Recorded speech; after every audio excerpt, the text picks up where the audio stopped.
Looking ahead, challenges and opportunities in the changing world. Welcome to Talking Economics, podcast launched on the occasion of the 30th anniversary of the Center for Economic Research and Graduate Education, Economics Institute.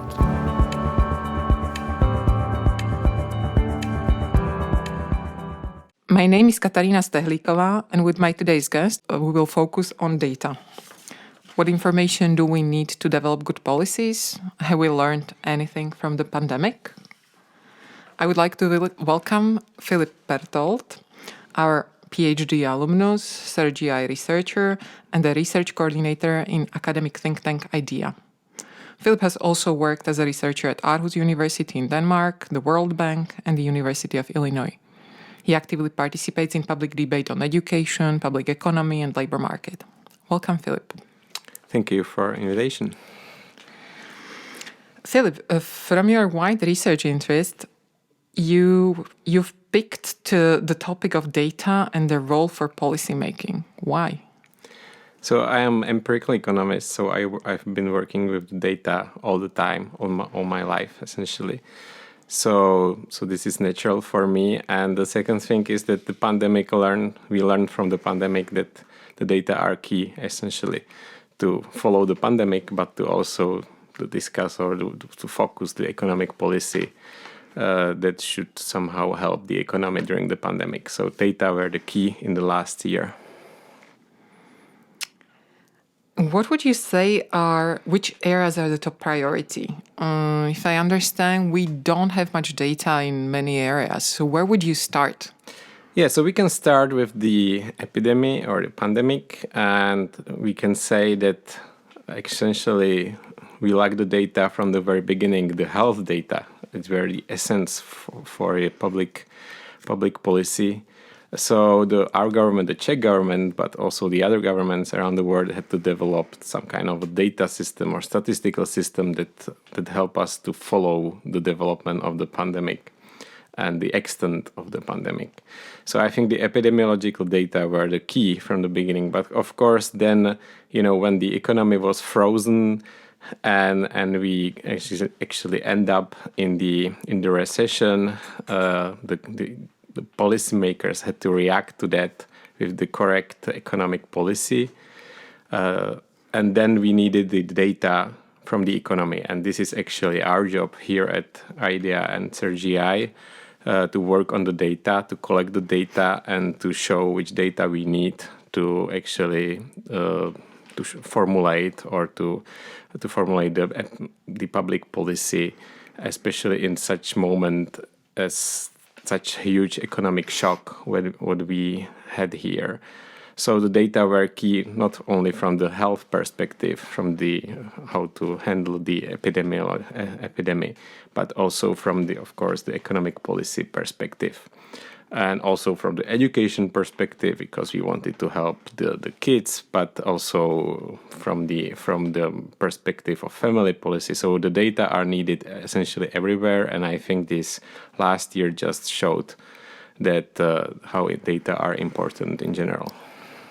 Okay, you talked about education, labor market, and all these fields which are kind of standard, right? Like they've been here for ages. So how come we don't have the data? It seems like we should have had the data a long time ago, right? So in such huge shock and sudden shock as this epidemic was, the key aspect is to get the data right away or in very short time. And this is a problem here in this, I would say, Central Europe, that we often get data in not very good quality, but also with huge time lag. And here there was a need to get the data, what's happening in the economy right away, right? Because the epidemic was sudden shock, and we had to freeze actually the whole system. And we needed to data how the system, people, firms, but also government itself reacted to the new situation. So there was a huge need for having the data right away. We also heard it from the policymakers, from politicians, that they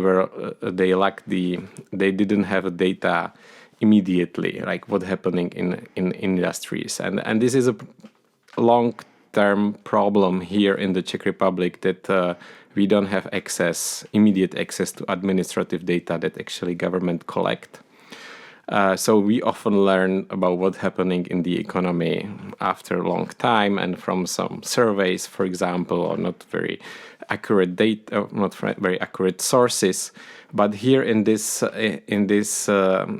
situation, if we had the administrative data immediately in hand, we would be able to react correctly in the first time, but fast. And that was key, I think. That was the key challenge for the government last year, to react fast and focus the help for the economy, but also for the families, kids at schools and so on. So there was a whole wide range of the society and economy that was affected, but essentially everybody was affected by the epidemic, and we needed the data to react correctly. So you're saying that the data is there, and the government actually does have it somewhere. It's just not available in the format that you need, or it's not combined in the way that you need. Yeah, well, the sad thing is essentially that the government technically has the data, but essentially often cannot use it, or it can use in a very restricted way. So there is a lot of law and technical problems that basically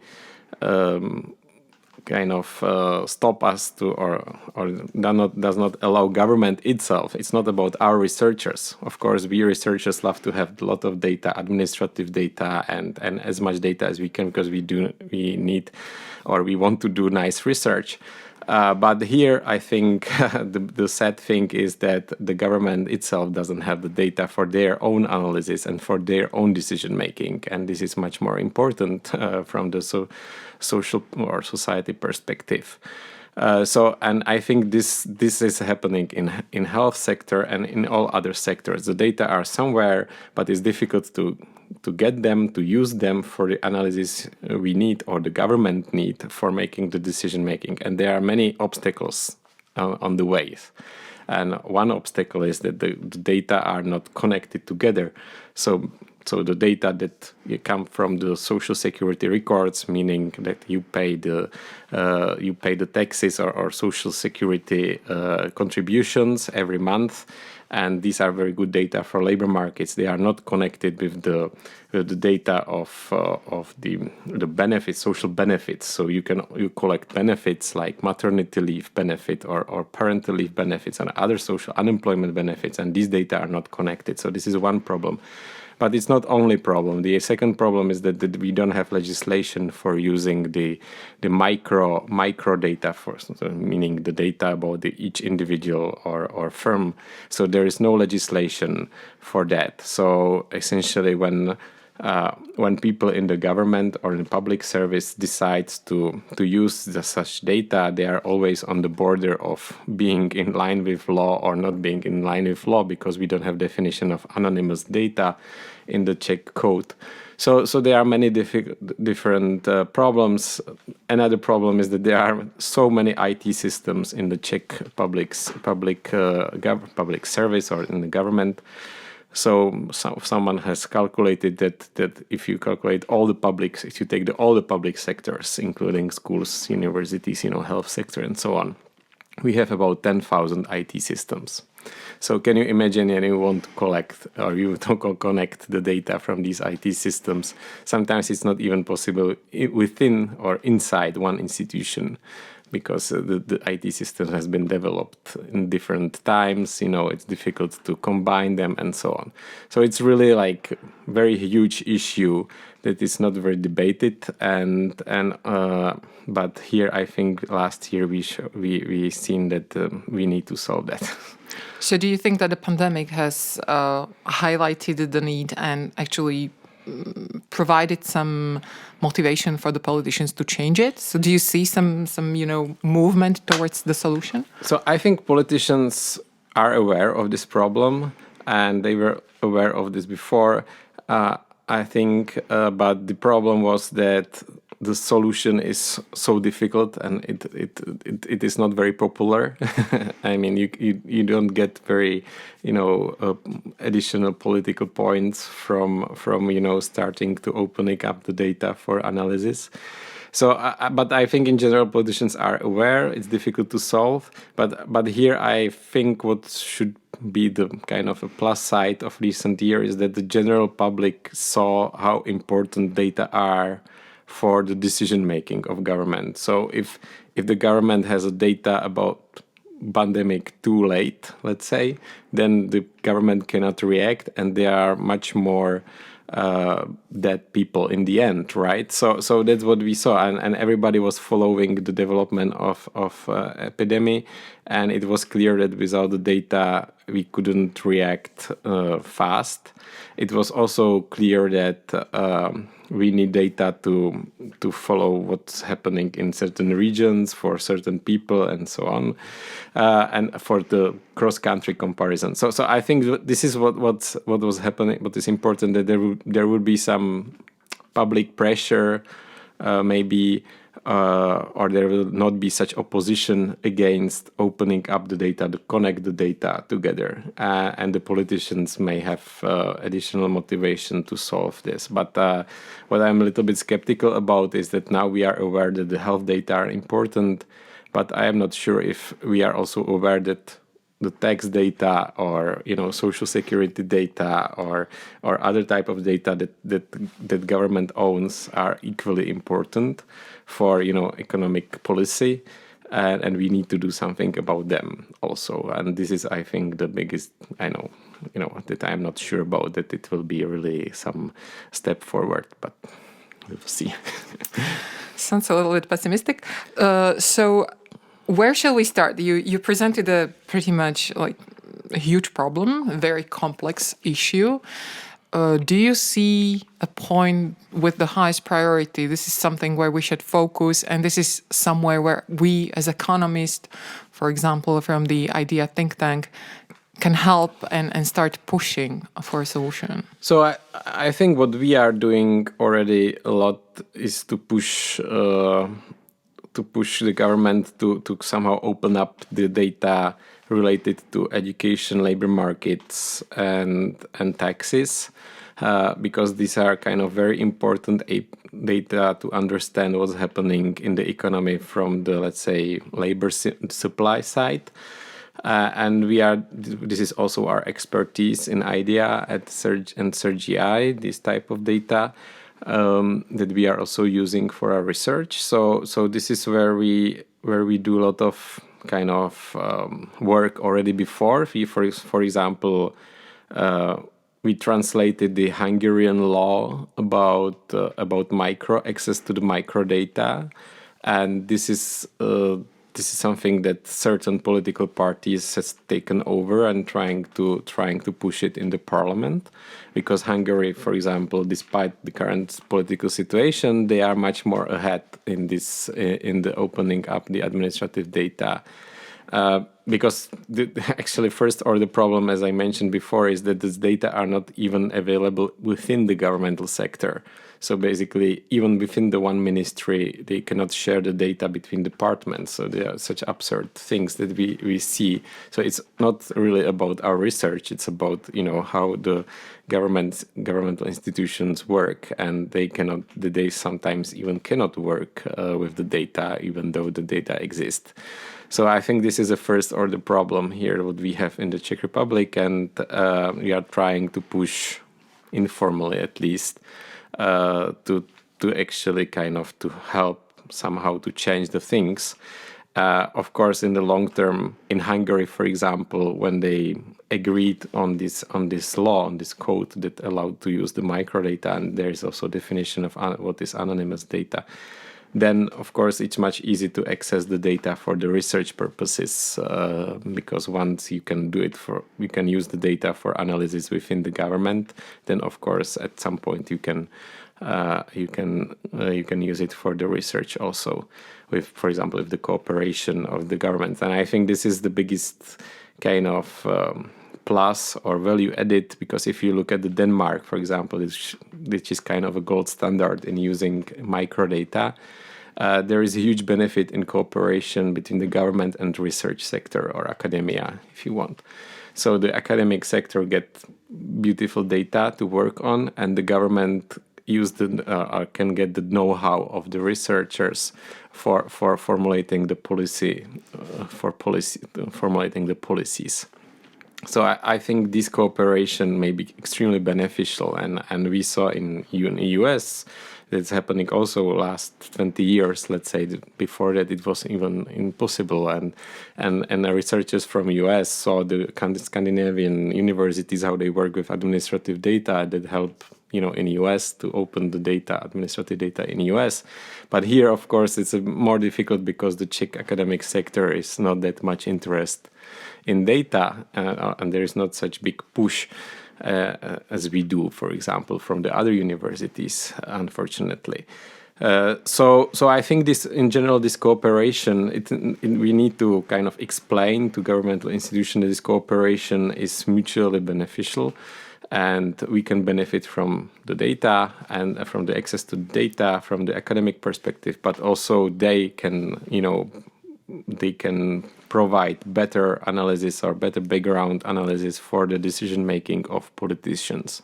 And speaking about this, usually good motivation is positive motivation, right? Positive incentives. So can you say how would these administrative data help us to tackle the crisis after the pandemic, caused by the pandemic? So I think if you look at the economic situation, basically there was immediate lockdown during the spring, and there was huge uncertainty in economy how this lockdown or how the whole situation will develop.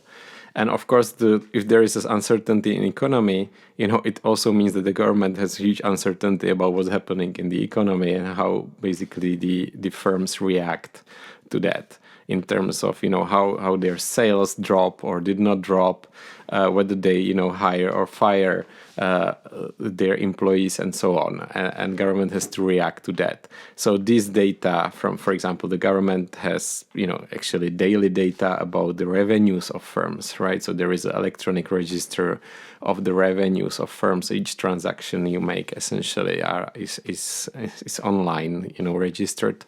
So these are data that Ministry of Finance has somewhere on server, and in Slovakia, for example, they can use it for at least simple analysis how different sectors react to the lockdowns in terms of their revenues.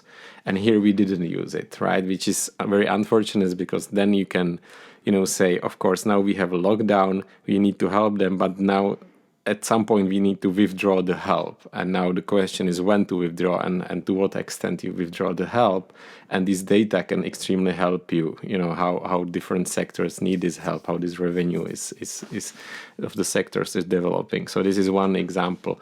But second example from the labor market is huge uncertainty about the unemployment. We need to have immediate data about the unemployment, which we actually have more or less. But there is a second aspect, is how wages are developing, and this is extremely important because there is a huge risk of big poverty coming. When you impose the lockdown, you don't know how the wages develop, whether they cut the flexible parts only, or what's happening if they go part-time. What does it mean for their wage? How families are affected if one has a stable employment, second one has some kind of a different type of employment, whether these families are getting in sudden problem or not. And you need to focus the social policy to help them, to help their kids not to starve essentially. And for this, you need the data, right? You need the data very fast from how their income develop, how their wages are developing. And this is what the government has, right? Actually on monthly basis. And this was not used enough. And we had to rely on sociological surveys again, privately organized, but, sociological surveys, which are kind of which are nice data, because you can ask people many other stuff than only wages. But on the other hand, it covers only a limited part of the society. That does have 2,000 observations. And from the administrative data, you can get, 3-4 million people, essentially whole labor market. So this is a problem that we are losing contact with the, some parts of the society that is probably suffering from the lockdowns, but we don't know how much, to what extent, and whether we need to focus on them or not. You hinted that there were some initiatives and collection of sociological data. So government has plenty of data they are unable to use, and therefore the researchers can't get that. Can the researchers generate their own data? Can you write grants, or, can you generate? I know it will be uncomparable to what the government does, but probably, at least in the future, it could complement what the government does if it they does. want. And the key thing is that it can complement, it cannot substitute what government does. And this is what the data that government actually has. So you can for example, this PAC Research, which is a private company, they collect data from different, grants, let's say, not from the government, but from actually people who received grants previously have some data have some money for funding the data. So they get the money from them, from researchers, also from CERGE-EI researchers, and they collect many waves of data, which was nice because they have a panel data, meaning that they follow the same people over time from essentially March until now, which is actually very valuable. But essentially this happened by chance to some extent, right? It wasn't organized by any governmental institution. It wasn't anything that a few people decided, it would be nice to collect data and do some research, and maybe there are some positive spillovers on our knowledge about the epidemic and its impact on society. But this happened really by chance, right? So this is nothing that was organized systematically by government, that there would be some survey of people, so there are partial surveys, but not about focused on the epidemic or on these type of things. And so the key advantage was that this happening like every 2 weeks. I think these data were collected every 2 weeks, which is extremely valuable, because then you can see how people react with their contacts on the lockdowns, for example, different measures that were introduced. So extremely valuable data. All other surveys that are organized by government are, first of all, not talking about contacts, because nobody was interested about the number of contacts you had in 1 week before the pandemic. And secondly, these surveys that are organized by government are, done every, quarter, maybe. This is the kind of the highest frequency you can see. So this has happened by chance. It's a great so it will be great source. Or it is great source of information. It will be even better source of information if we could connect this survey data with this administrative data, so we could see whether people what they exactly have on the wages or what was the labor market activity. And this, of course, didn't happen because we cannot even connect the administrative data with each other, not talking about some external survey. So what's happened here was totally privately organized, essentially by chance, and we need to persuade the government that this has to be done like systematically. There should be people sitting somewhere in some institute, whatever, in ministry that work with the data, all available data. And if there is such shock as this pandemic, that they should start to think about immediately how to get data from the economy, from different sources, and how to connect them to prepare the background analysis. If we can't change the situation within the Czech Republic, what about the higher level, bigger scale? Are there any initiatives of this sort at the European Union level, or? Sure. So European Union organized many surveys that are comparable across countries, and we benefit from that. The problem is that these surveys are, as I said, they are collected once a year or maybe even once every quarter. They are focused on certain topic like either income or labor market activities or other things like sociological surveys.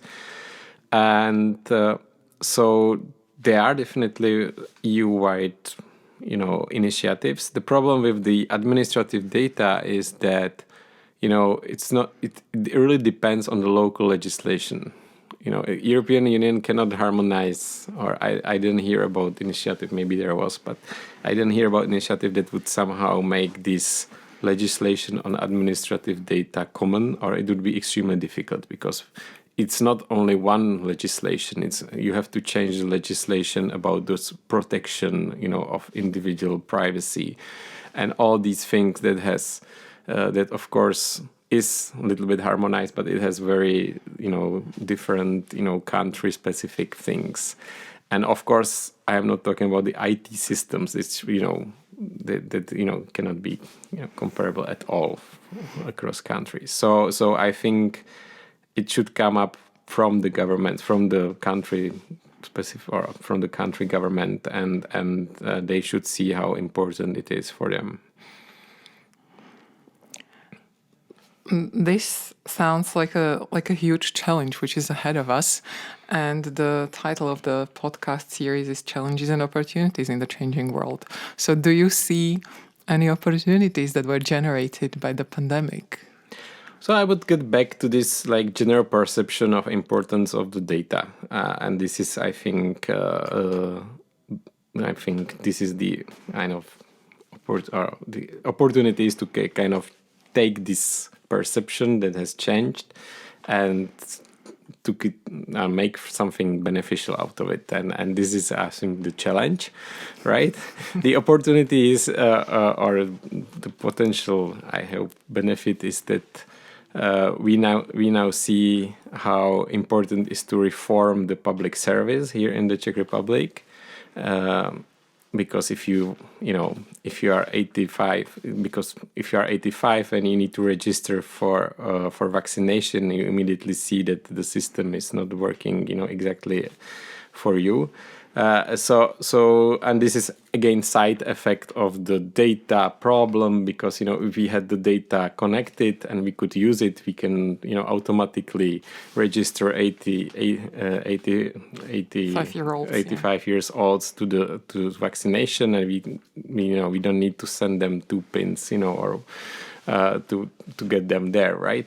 So I think the biggest challenge here is to reform the public service so that the smart people and people who know how to use data are kind of willing to go to work there in the first place. I think the good thing is that some small partial things, partial thing happened around us. For example, in Slovakia, they have the analytical institutes in each ministry which work with the available data there, of course with some problems, but problems are always around. But they have at least the human capital there concentrated on one place, which is one small thing that can change very fast, because now, for example, in Czech ministries, each department has to work on their own data.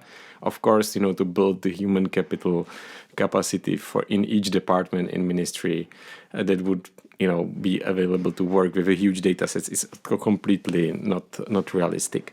So changing these small things can help a lot, because these people that would work in these analytical institutes also create the pressure for opening up the data within the public sector. So these are the small things that should change, and we see that it somehow worked during the pandemic, that we have a special analytical institute for working with the health data in Czech Republic, and somehow they were able to create some data, some database, of existing data about the coronavirus. And this should happen actually in each ministry, that they should be able to work with their data that they have. And these small changes are huge challenges already in the public sector here, because nobody wants to create a new department that would just work with the data at the Ministry of Social Affairs or at the Ministry of Finance or something. And these are small things that can change quite fast. The legislation is kind of a long-term challenge, but I am kind of optimistic that that once the government will change sooner or later, that this will also change a bit. I think, as you said, that each department needs to have someone who understands the data. I think CERGE-EI is doing its part in educating people who actually are able to work with the data, right? So we are trying to help. I think we used our time for the talk. Thank you very much, Filip. Thank you for invitation. It was nice.